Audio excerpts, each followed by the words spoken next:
yaitu hati yang gersang, hati yang sakit, hati yang kotor, Allah obati dengan Al-Quran, dan di dalamnya terdapat kasih sayang untuk hati manusia, dan juga penyebab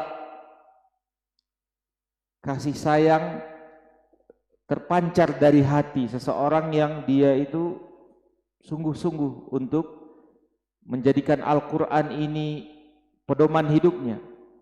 Dia masukkan Al-Quran ini ke dalam hatinya, yaitu dengan mempelajarinya, yaitu dengan membacanya, menghafalnya, mempelajarinya dengan memahaminya, lalu mengamalkannya, maka akan hiduplah hatinya sebagaimana Allah hidupkan bumi ini dengan diturunkannya hujan kepada bumi ini. Allah akan hidupkan hati manusia dengan diturunkan Allah kepada hati tersebut ayat-ayat Allah, Al-Quran. Jadi bagi yang mempelajari Al-Quran, memahami Al-Quran, dan mengamalkan Al-Quran tersebut, apalagi mendakwahkannya, hatinya dihidupkan oleh Allah Subhanahu wa ta'ala.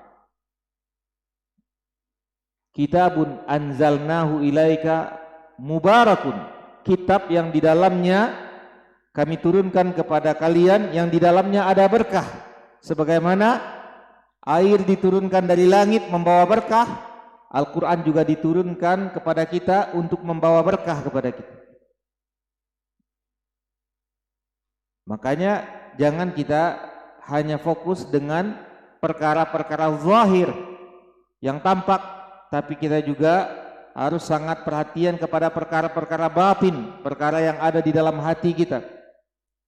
Kita hidupkan hati kita dengan Al-Quran, membacanya, mempelajarinya, memahaminya, mengamalkannya, mendakwahkannya. Dan pada hari ini, pada sore hari ini, kita melaksanakan salah satu bentuk dari cara memahami Al-Quran, yaitu mempelajarinya dengan menghadiri majelis zikir, majelis ilmu, untuk mempelajari dan memahami isi Al-Quran, memahami isi dari perintah-perintah Rasulullah SAW, yang merupakan keduanya adalah wahyu, yang mana Allah Subhanahu wa ta'ala memberikan jalan kepada kita untuk memahaminya dengan berkumpul di majelis zikir. Kita banyak-banyak duduk di majelis ilmu, maka kita akan banyak memahami Al-Quran, banyak memahami hadis. Tidak bisa kita cuman sekedar melihat saja langsung kita paham isinya, tidak. Harus dengan disampaikan, dijelaskan. Butuh penjelasan. Fas'alu ahla dzikri in kuntum la ta'lamun.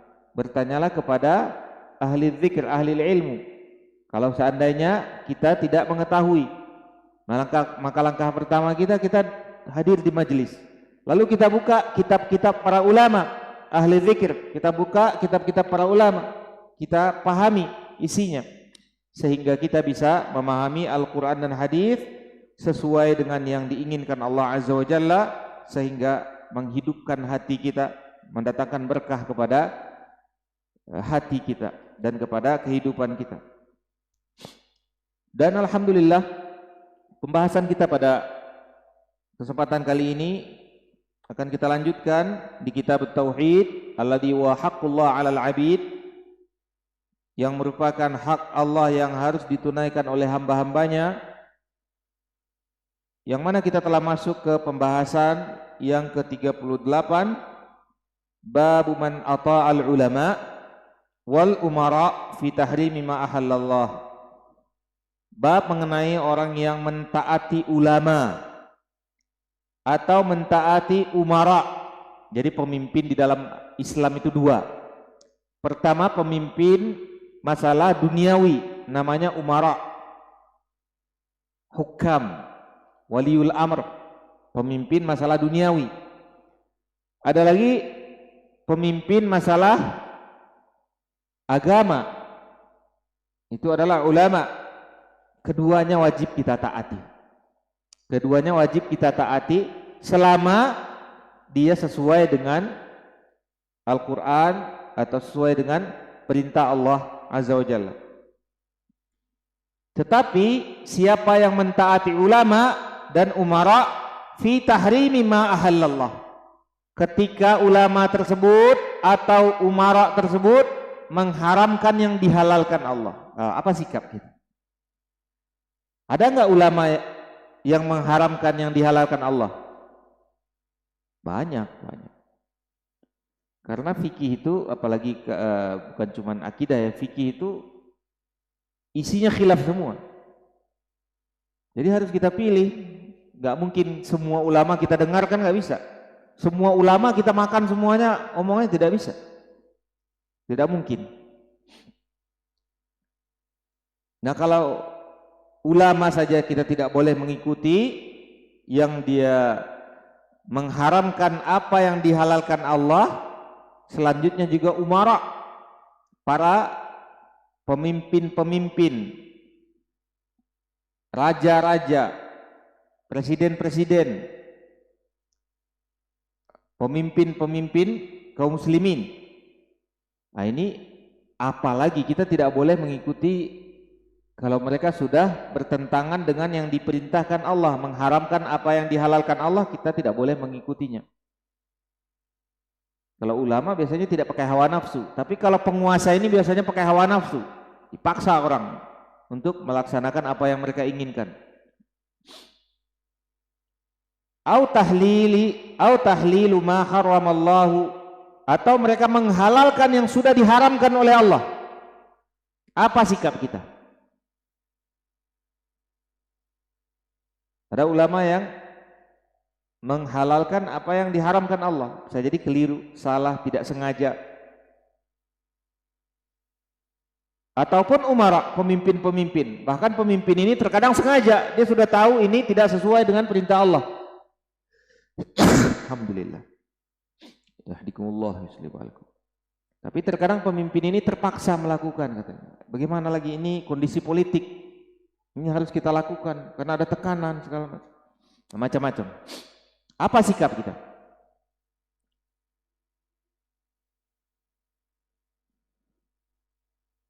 Dan bagi yang telah mengharamkan apa yang dihalalkan Allah dan yang menghalalkan apa yang diharamkan Allah, mereka faqad ittakhadhahum arbaba min dunillah. Kalau mereka diikuti, orang yang mengikuti tersebut telah menjadikan mereka Tuhan-Tuhan selain Allah. Ini perkataan berat ini, pembahasan berat ini. Harus jangan sampai ada yang ngantuk. Hati-hati, karena jangan sampai salah paham. Jangan sampai salah paham.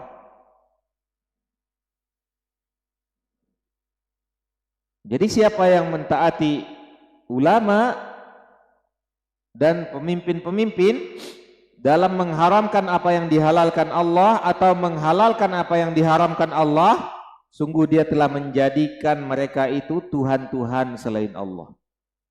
Karena yang boleh menghalalkan dan mengharamkan siapa? Allah cuma.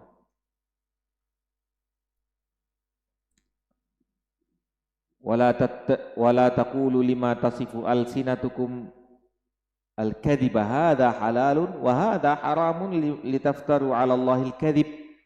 Janganlah kalian mengatakan sesuatu yang dari lisan-lisan kalian dengan bohong. Ini dihalalkan Allah, ini diharamkan Allah. Untuk kalian bikin-bikin kedustaan kepada Allah. Tidak boleh. Maka yang boleh menghalalkan itu cuma Allah, yang mengharamkan cuma Allah. Yang dihalalkan Allah adalah halal, walaupun sejuta ulama yang mengharamkan. Yang diharamkan Allah adalah haram, walaupun pemimpin-pemimpin menghalalkan yang haram tetap haram. Tidak boleh. Misalnya pemimpin mengatakan riba sudah halal sekarang, enggak bisa. Bagaimanapun caranya yang diharamkan Allah tidak bisa halal. Tidak bisa. Tidak bisa dihalalkan yang diharamkan Allah. Apapun caranya. Kecuali Allah sendiri yang menghalalkannya. Kita baca hadis yang dibawakan oleh Syekh Muhammad. Wa qala Ibnu Abbas radhiyallahu anhuma, yushiku an tanzila alaikumul hijaratun minas sama'.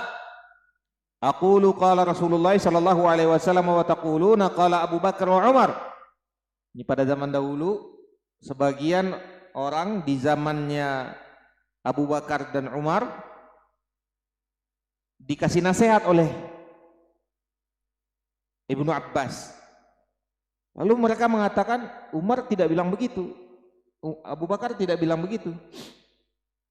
Kata Ibnu Abbas, saya takut Allah turunkan dari langit batu sanad, mengerti sanad, tahu dia hadis-hadis dari Rasulullah SAW, dia tinggalkan hadis-hadis ini. Dia lebih memilih perkataan Sufyan. Sufyan Ats-Tsauri ini imam besar. Sufyan Ats-Tsauri masih di atasnya Imam Ahmad, Imam Syafi'i. Sufyan Ats-Tsauri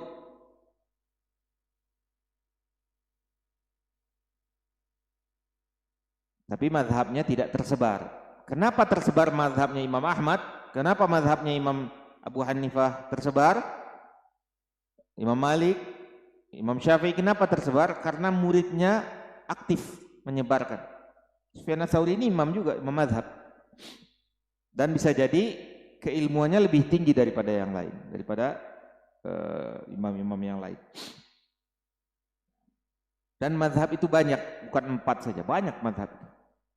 Ada Laits, ada Sufyan Ats-Tsauri, Sufyan bin Uyainah, dan yang lain-lainnya. Maka Imam Ahmad mengatakan, aku sangat heran orang yang mengerti sanad, mengerti hadis, dia tahu ini hadis dari Rasulullah SAW, masih saja dia berpindah atau mengikuti, berpaling kepada perkataannya Sufyan Ats-Tsauri. Enggak ada lagi perkataan Sufyan Ats-Tsauri. Kalau sudah datang hadis dari Rasulullah SAW, sami'na wa ata'na, khalas, enggak ada lagi, habis sudah. Makanya imam-imam mazhab itu tidak suka dicatat perkataannya. Mereka lebih suka dicatat dalil-dalilnya. Sebagaimana Imam Abu Hanifah memarahi murid-muridnya, jangan kalian catat semua perkataanku. Zaman dahulu orang suka mencatat. Apa yang dikatakan imamnya dicatat semua.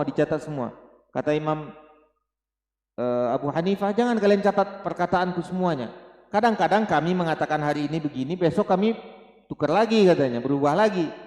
Kadang hari ini begini, besok begini, begitu. Kadang besok begitu, besoknya begini lagi.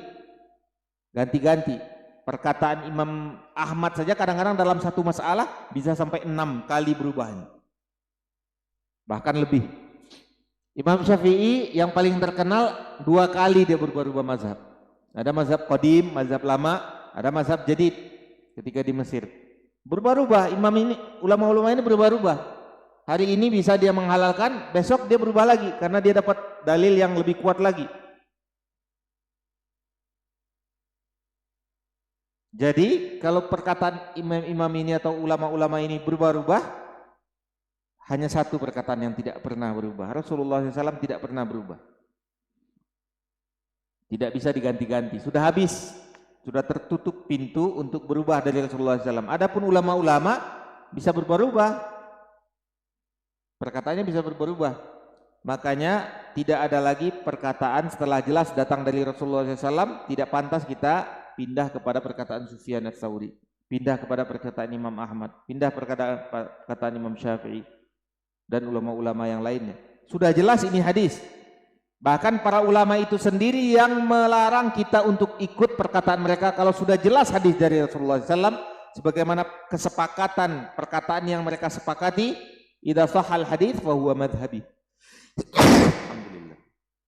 Ya, kalau seandainya sudah sahih hadis, sudah cukup, itu adalah mazhab saya, enggak perlu tanya lagi apa pendapat saya. Imam Syafi'i dan ulama-ulama yang lain. Idza shahhal hadits fa huwa madhhabi. Kalau sudah sahih hadis, cukup, itu adalah mazhab saya, cukup. Enggak ada lagi perubahan. Kalau sudah jelas datang dari hadis. Kapan ada mazhab itu? Ketika terjadi hal yang meragukan, hal yang butuh ijtihadiyah.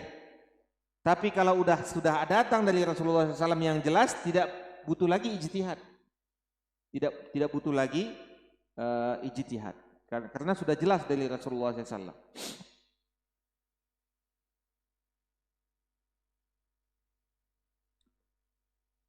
Dan Imam Ahmad melanjutkan, aku sangat heran kenapa mereka berpindah kepada perkataan Sufyan. Sudah jelas ini perkataan Rasulullah SAW.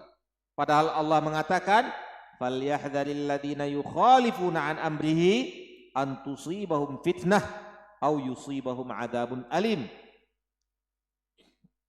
Hendaklah mereka itu takut untuk menyelisihi perkataan dan perintah Rasulullah. Hendaklah mereka takut untuk menyelisihi perkataan dan perintah Rasulullah. Haruslah kita takut kalau kita itu berbeda dengan Rasulullah, berbeda dengan keinginan Rasulullah, berbeda dengan perintah Rasulullah.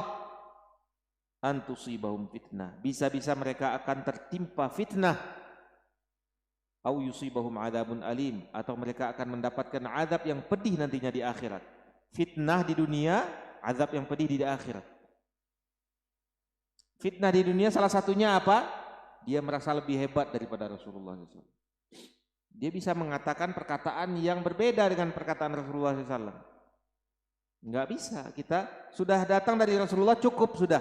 Ada orang mau ihram, orang ahli Madinah, dia mau ihram pergi haji.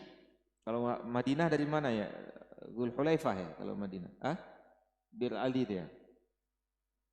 dia mau berangkat dari situ, Bir Ali itu. Katanya saya akan mundur sekian kilometer, saya pengen lebih jauh lagi supaya lebih banyak pahalanya. Kata Imam Malik, jangan, saya takut kamu tertimpa fitnah. Kata Imam Malik.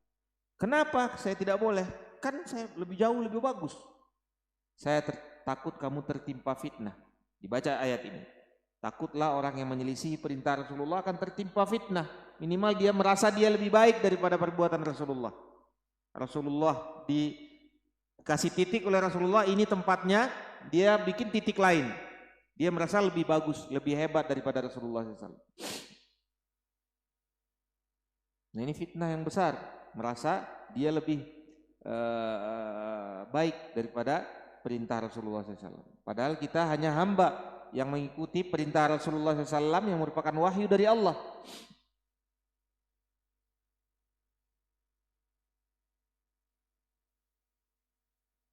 Maka takutlah, kata Allah SWT, orang yang menyelisihi berbeda dengan perintah Rasulullah SAW akan datang kepadanya fitnah atau dia akan mendapatkan azab yang pedih.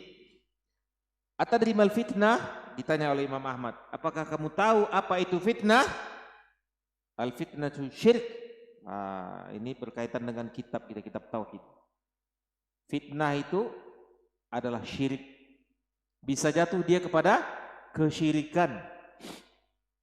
Padahal kan amalan sederhana itu, cuman menentang perintah Rasulullah SAW saja. Tapi bisa-bisa ujung-ujungnya dia akan jatuh kepada kesyirikan. Di mana letak syiriknya?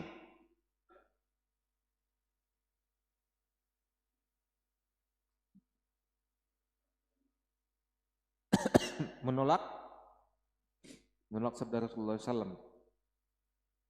Ya, sama siapa disyirikan? Syirik itu kan sekutu.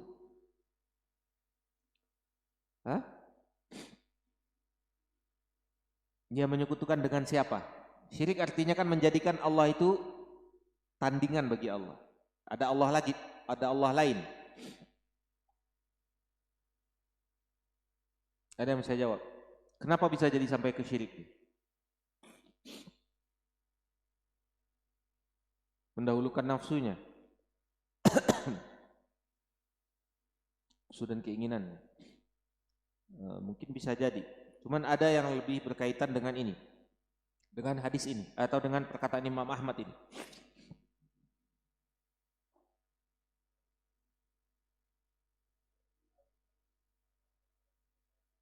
Mendahulukan orang lain atau mendahulukan perkataan manusia dari perkataan Rasulullah SAW.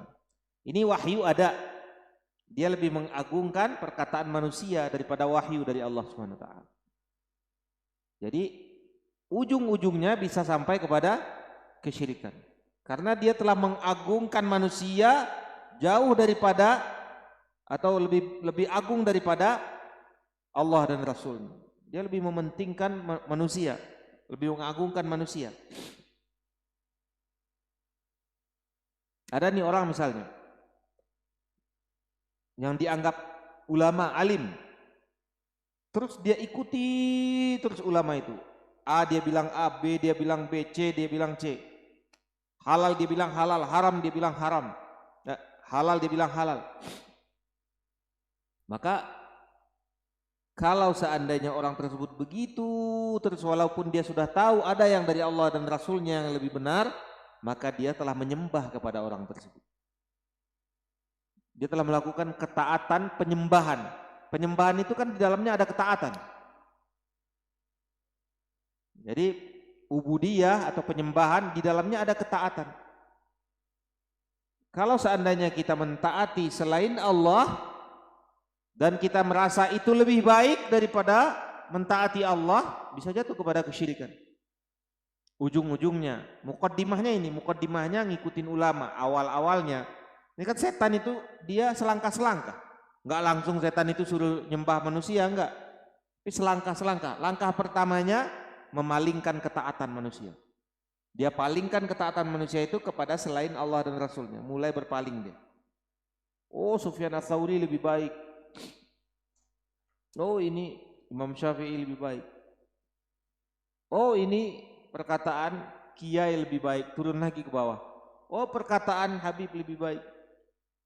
Oh, perkataan Ustadz ini lebih baik.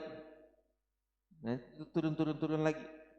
Ujung-ujungnya nanti sampai dia nantinya menghalalkan yang diharamkan Allah dengan hal-hal yang sepele, hal-hal yang kecil. Nah, saya enggak setuju ini. Saya enggak setuju ini. Udah enggak ada lagi karamahnya perkataan Allah dan Rasulnya. Sudah dia tidak taat lagi dengan perkataan Allah dan Rasulnya. Adapun orang yang betul-betul beriman dan beribadah kepada Allah, ibadahnya itu adalah ketaatan, mentaati apa yang datang dari Allah dan Rasulnya.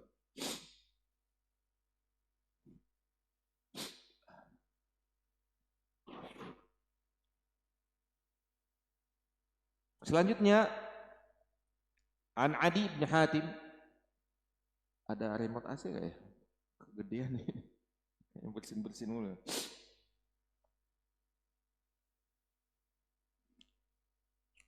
Nah, ini di hadis ini tampak jelas bagaimana membedakan antara beribadah kepada Allah. Matiin aja kali ya. Udah ini kena hujan dingin.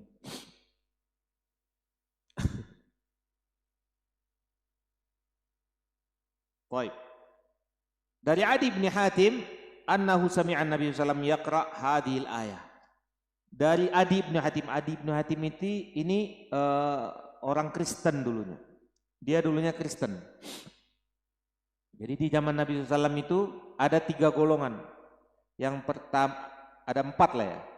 Yang pertama, orang yang masih di dalam agama Nabi Ismail. Tapi mereka tidak tahu lagi, sudah susah membedakan agama Nabi Ismail, agama Nabi Ibrahim dan agama Nabi Ismail. Nah, Nabi SAW termasuk mereka. Tetapi mereka sudah bingung, sudah tidak tahu lagi yang mana yang agama yang asli. Terus ada orang musyrikin yang mereka itu menyembah berhala. Terus ada orang Yahudi yang mereka menunggu Rasulullah SAW, yang mereka itu berharap Rasulullah SAW keluar dari bangsa mereka. Makanya dia kumpul di Madinah. Di kitab mereka sudah termaktub akan keluarnya di Madinah, sebagian di Mekah. Yang ketiga orang Kristen. Kristen ini galau ini, orang gak jelas ini. Gak tahu, kadang-kadang dia di Mekah, di Madinah, galau. Karena mereka juga kadang-kadang naik haji. Kristen ini terkenal bodoh, tidak ngerti apa-apa. Kalau orang Yahudi mereka alim, tahu mereka ini akan terjadi begini. Mereka sudah perkirakan semuanya, tapi meleset perkiraannya. Nah, Adi bin Hatim dulu termasuk orang Kristen. Orang Kristen. Nabi SAW membaca ayat ittakhadhu ahbarahum wa ruhbanahum arbaba min dunillah wal masih ibn Maryam. Ketika Adi bin Hatim masuk Islam, dia telah beriman kepada Rasulullah SAW. Dia mendengar Nabi SAW membaca ayat, mereka itu orang ahli kitab itu, khususnya orang Kristen, ittakhadhu ahbarahum wa ruhbanahum arbaban. Mereka menjadikan pendeta-pendeta mereka, ulama-ulama mereka menjadi arbaban, Tuhan-Tuhan. Bayang nggak? Orang Kristen itu mereka menjadikan pendeta-pendeta mereka, ulama-ulama mereka arbaban min dunillah, Tuhan-Tuhan selain Allah, tandingan-tandingan bagi Allah. Kaget Adi bin Hatim, ini bagaimana ini, ayat ini kurang cocok atau tidak sesuai dengan keadaan. Wal Masih ibn Maryam, dan mereka juga menjadikan Masih ibn Maryam Tuhan. Wa ma umiru illa liya'budu ilahan wahidan, padahal mereka itu cuma disuruh menyembah kepada Tuhan yang satu saja. Allah yang satu saja, tidak pantas ada selain Allah Subhanahu wa taala. Lalu mereka menyembah kepada pendeta-pendeta, ulama-ulama, bahkan kepada Masih anaknya Maryam. La ilaha illahu, tidak ada yang pantas menjadi ilah, menjadi Tuhan yang berhak diibadati kecuali hanya Dia, yaitu Allah Subhanahu, Maha suci Dia. Amma yusyrikun, dari apa yang mereka persekutukan. Adi bin Hatim mengatakan, qultu lahu inna lasna na'buduhum ya Rasulullah, kami tidak menyembah mereka ya Rasulullah. Kami tidak menyembah pendeta-pendeta. Kami tidak menyembah ulama-ulama. Kami biasa saja. Kalau Isa bin Maryam, dia tidak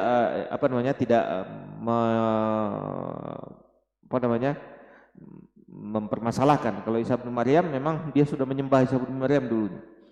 Tapi ulama-ulama, pendeta-pendeta, kami tidak menyembahnya ya Rasulullah. Kami tidak menyembah pendeta. Enggak ada kami sembah pendeta, enggak ada kami sujud kepada pendeta. Enggak ada kami anggap pendeta ini Tuhan-Tuhan, enggak ada. Enggak ada kami berdoa kepada pendeta, berdoa kepada ulama, enggak ada.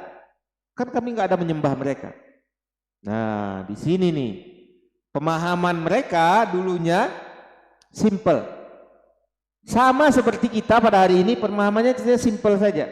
Coba kalau kita lebih dalam memahaminya, baru kita pahami. Akan kita pahami insya Allah. Kan pemahaman Adi bin Hatim ini kayak pemahaman orang awam aja nih.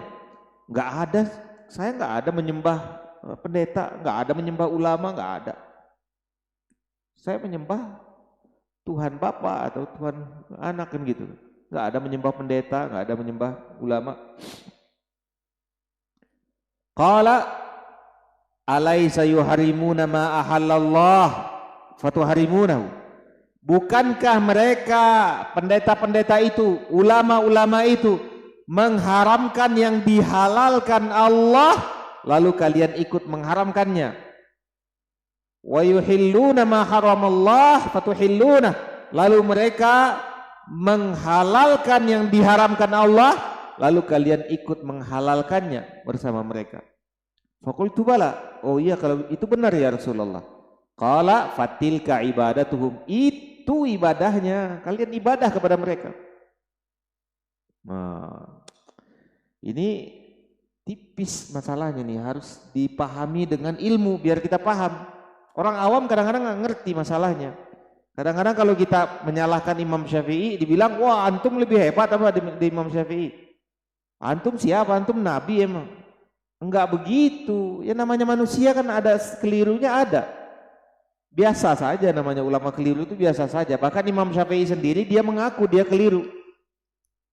Buktinya ada qaulul qadim, qaulul jadid. Artinya apa? Kan ngaku dia keliru. Dulu saya salah, saya perbaiki sekarang, kan gitu kan? Bahkan beliau bertanya kepada Imam Ahmad, kalau ada yang saya tidak tahu tolong kasih tahu biar saya koreksi. Bertanya hadis karena Imam Ahmad menyimpan lebih banyak hadis. Imam Ahmad hafalannya jauh lebih banyak daripada Imam Syafi'i. Biasa saja ulama salah.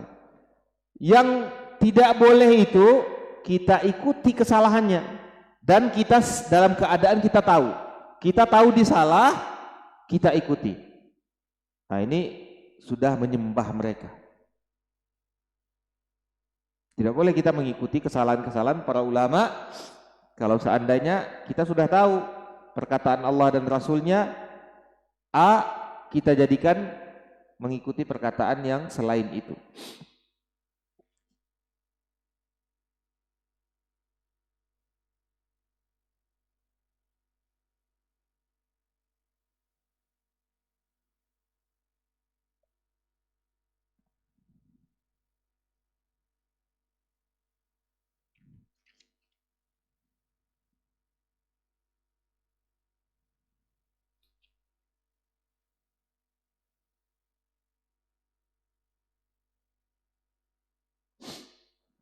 Nah, sedikit faedah, mentaati ulama dan mentaati para pemimpin dalam menghalalkan yang diharamkan Allah ada 3 jenis. Ini catat penting. Yang pertama, an ya'lamu annahum baddalu dinallah. Dalam keadaan orang tersebut tahu bahwasanya perkataan ulama tersebut berbeda dengan agama Allah, berbeda dengan perintah Allah, dan mereka mengikuti yang berbeda dari perintah Allah. Fayataqiduna tahlila ma haramallah wa tahrima ma ahallallah. Lalu dia meyakini menghalalkan yang diharamkan Allah dan mengharamkan yang dihalalkan Allah. Mereka tahu dalam keadaan yakin dan dalam keadaan tahu mereka tidak melakukan apa yang diperintahkan Allah. Wattiba'an liru'asaihim, dan mereka mengikuti pemimpin-pemimpin mereka ma'a ilmihim bi'annahum khalafu dina rasul. Padahal mereka tahu perkataan-perkataan ulama tersebut atau pemimpin tersebut telah menyelisihi agamanya Rasulullah SAW atau perintahnya Rasulullah. Fahada kufrun, ini bisa kafir, keluar dari Islam. Waqad ja'aluhum arbaban ma'allah, dia telah menjadikan mereka tuhan-tuhan selain Allah. Wa illam yakunu yusalluna lahum wa yasjudun, walaupun mereka tidak salat dan sujud kepada ulama tersebut dan pemimpin tersebut. Ini yang mengikuti ya. Kadang-kadang yang diikuti tidak salah. Yang diikuti kadang-kadang tidak salah. Mereka seperti para ulama, kata Allah SWT, kata Nabi SAW, idza ijtahadal hakim fa asab falahu ajran. Kalau seandainya hakim, alim, mufti sudah berijtihad dengan kemampuan ijtihadnya, kalau dia benar, dia dapat 2 pahala. Wa in akhta falahu ajrun wahid. Kalau dia salah, dia tetap dapat pahala 1. Jadi yang salah siapa? Yang mengikuti apa yang diikuti? Yang mengikuti yang salah. Yang diikuti dia sudah berusaha. Namanya keliru, biasa saja. Namanya manusia keliru, biasa saja. Nah, kalau orang alim kita sudah tahu dia imam. Kita sudah sepakat, kaum muslimin sudah sepakat, seperti Imam Syafi'i, kita sepakat beliau adalah imam di atas kepala kita. Orang alim,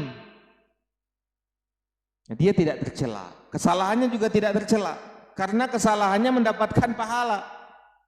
Adapun kesalahan kita, kalau kita sudah tahu, itu dapat dosa kita jadinya, nggak boleh. Ini kalau sesuai dengan pendapat Imam Syafi'i loh. Pada hari ini orang memfitnah Imam Syafi'i banyak. Tahlilan dibilang Syafi'i. Mana Imam Syafi'i tahlilan? Hah? Apa namanya? Bikin salawat, bilang ini mazhab Syafi'i, salawat-salawat bid'ah. Dibikin apa namanya? Arwahan segala macam, nisfu Sa'ban apa? Dibilang mazhab Syafi'i. Enggak ada Syafi'i begitu. Mana ada Syafi'i? Ini memfitnah Imam Syafi'i, menuduh Imam Syafi'i. Udah dia mempertuhankan Imam Syafi'i, padahal Syafi'i aja tidak begitu perkataannya, memfitnah lagi. Tidak boleh. Jadi yang pertama, kalau orang tersebut dia tahu itu sudah tidak sesuai dengan perintah Allah, lalu dia memaksakan diri untuk mengikuti ulama atau mengikuti pemimpin tersebut dalam rangka menyelisihi perintah Allah, maka ini sudah bisa jatuh kepada kekufuran dan kesyirikan. Karena namanya syirkut ta'ah, kesyirikan dalam ketaatan. Dia tidak taat lagi kepada Allah, dia mentaati manusia, dia jadikan tandingan bagi Allah. Yang kedua, an yakunu i'tiqaduhum wa imanuhum bitahrimil haram wa tahlilil halal sabitan lakinnahum ata'uhum fi ma'siyatillah.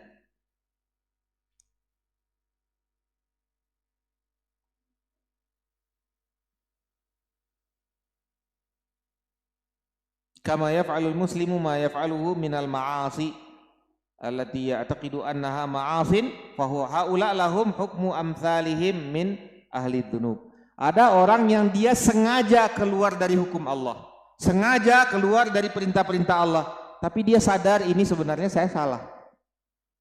Contoh kita di Indonesia sekarang. Di Indonesia pemimpin-pemimpin kita sebagian tahu nggak dia tidak menjalankan hukum Allah? Hah? Tahu, dia sadar.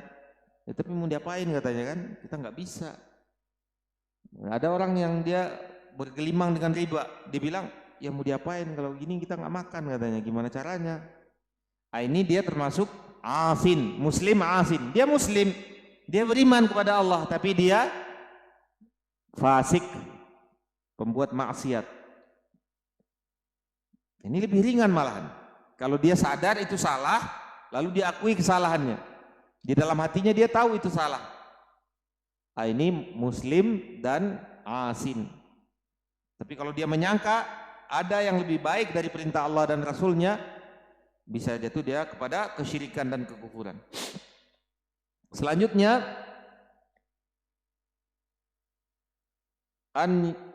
yang ketiga, an yutabi'uhum jahlan fayadhunnun anna dzalika hukmullah. Yang ketiga, ada orang yang mengikuti ulama atau umara, pemimpin dalam keadaan jahil. Dia menyangka itu yang benar. Nah, ini banyak nih di kalangan masyarakat. Dia menyangka ini yang benar. Ini kan mazhab Syafi'i. Ya enggak mungkin lah Imam Syafi'i berkata sembarangan kan gitu. Tapi dia tidak meneliti, dia tidak ngerti. Nah, ini dia masih ada uzur. Tapi ada dua keadaan. Ada dua keadaan. Yang pertama, wa in amkanahu ma'rifatal haq bi nafsihi fahadha mufaritun athim. Kalau seandainya dia sebenarnya mampu untuk mencari kebenaran, tapi tetap dia itu tidak sungguh-sungguh mencari kebenaran, dia taklid saja, ini orangnya lalai, tidak sungguh-sungguh dia belajar.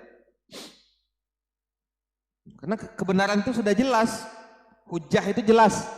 Tapi sebagian orang kadang-kadang terlalu taklid dengan mazhab atau terlalu taklid dengan pemimpin, lalu dia cukupkan saja yang dia dengar dari mazhab ini, atau dia cukupkan saja yang dengar dari pemimpin. Nggak mau lagi dia belajar, nggak mau lagi nuntut ilmu, nggak mau lagi bahas. Kalau kita bahas sebenarnya jelas. Contoh misalnya kunut. Kunut kalau kita bahas kan jelas itu. Yang mengatakan bid'ah itu sahabat yang langsung bertemu dengan Rasulullah SAW. Ai bunai bid'ah. Wahai bunai, wahai anakku, itu bid'ah. Dan yang dalil Imam Syafi'i sudah jelas itu didhaifkan oleh sebagian besar para ulama, dan bahkan itu tidak berdiri hujjah di atasnya. Walaupun Imam Syafi'i itu berijtihad, berpendapat. Nah, kalau seandainya ada orang yang mengatakan saya kunut, tetap kunut, saya nggak apa-apa, saya menyangka bahwasanya kunut ini benar, artinya dia itu sebenarnya lalai, dia tidak sungguh-sungguh belajar. Kalau dia dalami dan dia bahas, dia akan ketemu sebenarnya kebenaran. Tapi dia tidak mendalami.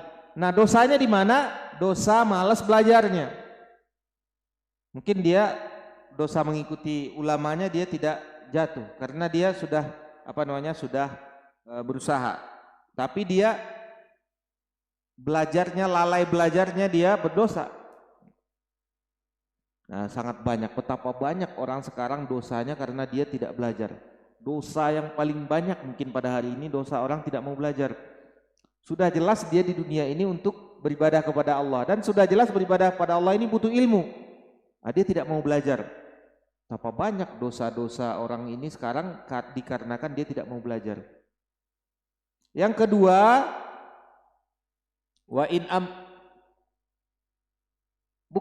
ini yang ketiga tadi itu ada dua pembagiannya. Afwan, yang ketiga masalahnya karena dia jahil kan? Karena dia tidak tahu. Yang pertama tadi, kalau seandainya dia bisa mengetahui kebenaran tetapi dia tidak melakukannya, dia tidak sungguh-sungguh belajar, maka orang ini berdosa karena kelalaiannya belajar. Dia tidak mau belajar lebih dalam lagi. Seharusnya tanya, kalau ada orang yang berbeda pendapat dengan kita, kita bahas yang salah dia atau saya. Tanya. Kalau sudah jelas yang saya salah, ya kita ikuti yang benar. Kalau sudah jelas dia yang salah, ya sudah kita pegang pendapat kita. Jangan kita biarkan saja, biarin aja lah, wah masing-masing aja lah, lakum dinukum waliyadin aja lah. Nggak bisa begitu. Harus jelas kita yang benar yang mana nih. Kita harus tahu yang benar. Jangan lalai. Pembagiannya yang ketiga ini, pembagiannya ada dua. Yang kedua, in lam yumkinhu ta'allum fala syai'a alai. Kalau dia tidak bisa lagi belajar, misalnya sudah tua, dia sudah enggak paham, dia sudah pikun misalnya, atau dia sudah di dalam hutan, dia jarang keluar, dia enggak ngerti, enggak bisa baca kitab, memang betul-betul enggak bisa dia, maka dia tidak ada masalah, dia tidak berdosa, karena dia memang sebatas kemampuannya cuma itu. Dia sudah enggak bisa belajar lagi, dia sudah enggak bisa dapat kebenaran lagi. Dia sudah berusaha sesuai kemampuan dia. Sebagaimana firman sabda Nabi SAW yang sahih dikeluarkan oleh Imam Ahmad, man uftiya bi ghairi ilmin kana ithmuhu ala man aftahu. Siapa yang memberikan fatwa tanpa ilmu, maka dosa fatwa tersebut kepada orang yang memberi fatwa. Yang diberi fatwa enggak ada masalah. Dia kan sudah tanya, sudah tahu, oh ini imam ini melakukan ini. Adapun orang yang berilmu misalnya kayak Imam Syafi'i diampuni insya Allah karena dia sudah berusaha, kekeliruannya di atas usaha dia. Dia sudah sebagai mujtahid. Yang mengikuti juga kalau dia sudah segitu ke batas kemampuannya, ya sudah insya Allah dia masih diampuni Allah. Karena sudah segitu batas kemampuannya. Yang salah tadi, yang pertama tadi, kalau seandainya dia sebenarnya mampu untuk berusaha memahami, lalu dia tidak mau paham, dia lalai, dia biarkan saja begitu. Apalagi kalau seandainya menguntungkan bagi dia. Kadang-kadang ada orang yang menguntungkan bagi dia, dia nggak mau lagi bahas. Seperti di pemerintahan, sudah kelihatan untungnya, dia nggak mau lagi bahas karena ini menguntungkan. Ada hubungannya dengan masalah-masalah duniawi. Dan juga orang awam, kalau seandainya orang awam dia seandainya mampu, dia sudah masih bisa, kemampuannya masih bisa belajar, masih bisa beli buku, masih bisa dengarkan YouTube, masih bisa datang ke majelis ilmu, masih bisa diskusi dengan ustadz-ustadz misalnya, atau masih bisa mendalami ini. Seharusnya dia sungguh-sungguh. Kalau tidak dia berdosa, dosanya dosa lalai untuk memahaminya. Dia lalai untuk memahaminya, dan dia cukupkan saja yang dia dengar dari yang sebelumnya. Nah, ini dia bisa berdosa karena lalai dalam menuntut ilmu, dan ini bisa dikatakan dosa yang paling banyak pada hari ini. Orang banyak membiarkan dirinya, mencukupkan dirinya dengan hal-hal yang sudah dia ketahui, dia tidak mau lagi belajar. Dosa yang paling banyak pada hari ini. Semoga Allah SWT berikan kita ilmu yang bermanfaat, dan semoga kita bisa mengetahui apa yang datang dari Allah dan Rasulnya hingga kita bisa mengikutinya, dan kita bisa memperbaiki amal kita menjadi amal yang soleh. Wallahu ta'ala alam. Alhamdulillah. Silakan azan dulu.